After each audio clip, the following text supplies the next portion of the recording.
It was just past 12:03 a.m. when the hostel lights flickered again.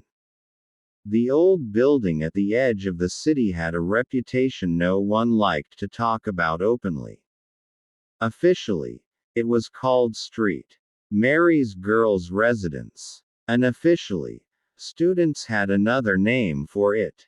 The Whispering Hostel. No one knew who gave it that name, but everyone agreed it fit too well.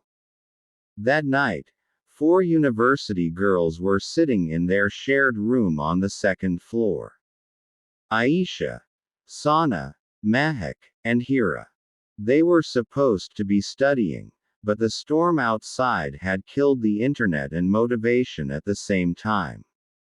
That sound again, Sana whispered, glancing toward the corridor. It was faint. A slow dragging sound, like shoes being pulled across concrete.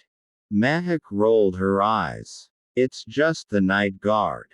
But Hira didn't look convinced. There is no night guard on this floor, she said quietly. That made the room go silent. Because it was true. The hostel warden had once clearly said, "No one is allowed on the 3rd and 4th floor after 11 p.m. But the sound wasn't coming from above. It was coming from below them. From the locked basement corridor. The forbidden room. Everyone in the hostel knew about room 6 in the basement. But no one had ever seen it opened. It didn't appear on the official map. And the warden always reacted strangely whenever someone mentioned it. One rule was strict. Never go near the basement after midnight. That rule existed for years. No explanation. No reason. Just fear. That night, something changed. At 12:11 a.m., the lights went out completely. Not a flicker this time. A full blackout. The girls screamed slightly, but it was more shock than fear. Then something strange happened. A soft knock. Knock. Knock came from the door. Aisha froze. Who is it? Sana whispered. No answer. Then again. Knock. Knock. Knock. Hira slowly got up and walked toward the door. Don't open it, Mahek said quickly. But Hira leaned closer and asked again, who's there? A voice replied. Old. Calm. Too calm. I'm lost. I need help finding room 6. The room went cold instantly.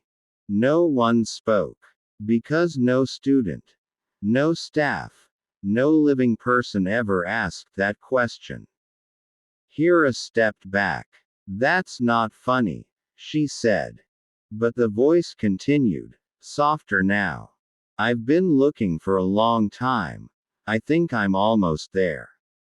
Then silence. Complete silence. The elevator incident. At exactly 12:30 a.m., the hostel elevator started moving. Even though the power was still out. They could hear it. Up. Then down. Then stopping on their floor. Ding. The elevator doors should not have opened. But they did. Slowly. Creaking. A faint light spilled into the corridor. Aisha peeked through the cracked door. And her breath stopped. Inside the elevator was a man. Not moving. Just standing. Staring directly at their room. He looked old. Very old. Wearing a faded coat, soaked slightly like he had walked through rain for hours. But the strangest part, his eyes weren't blinking. And he was smiling. Not a normal smile. A patient smile. Like he had been waiting for them specifically. The truth about room 6. Mahek whispered, shaking. We should call someone. Anyone. But there was no signal. No network. No sound except the man humming softly from the elevator. Hira suddenly remembered something. A rumor from the seniors. About room 6. They said years ago, a man lived in that basement room. A caretaker. But something went wrong. Some said he went insane. Others said he never left the building even after he died. And some students claimed he still walks the hostel at night, looking for someone to talk to. But there was one rule no one ever mentioned loudly. If he asks for room 6, he's already found you. The corridor walk. The man stepped out of the elevator. Slow. Deliberate. His footsteps echoed through the hallway. Tap. Tap. Tap. He stopped right outside their door. And knocked again. Knock. Knock. Knock. Please, his voice said softly. I just want to go home. Aisha whispered, what do we do? Hira made a decision. She didn't know why, but she opened the door slightly. Just a crack. The moment she did, the hallway lights turned red. Not white. Not yellow. Red. And the man smiled wider. I knew you would help me, he said. The confession. He didn't move closer. He just spoke. Calmly. Slowly. I used to take care of this hostel. I used to make sure no one felt alone at night.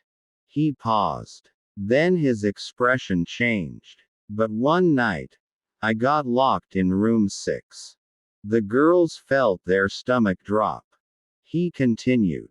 And no one came back for me. The corridor began to distort. Walls looked longer than they should be. Doors shifted slightly, like reality was bending. The man pointed behind them. And whispered. Room 6 is still open. It just chooses who sees it. The final moment. The girls turned slowly. Behind them. In their own room. There was now an extra door. A door that was never there before. Numbered 6. Mahak started crying. We didn't have this door before. The man nodded. I know, he said gently. Now you do.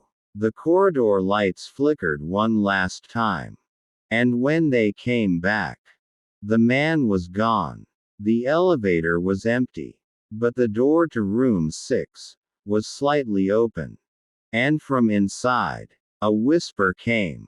4 voices. Not one, but 4. Soft. Familiar.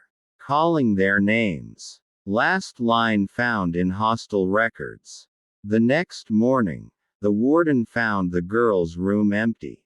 No signs of struggle. No broken locks. Only one thing written on the wall.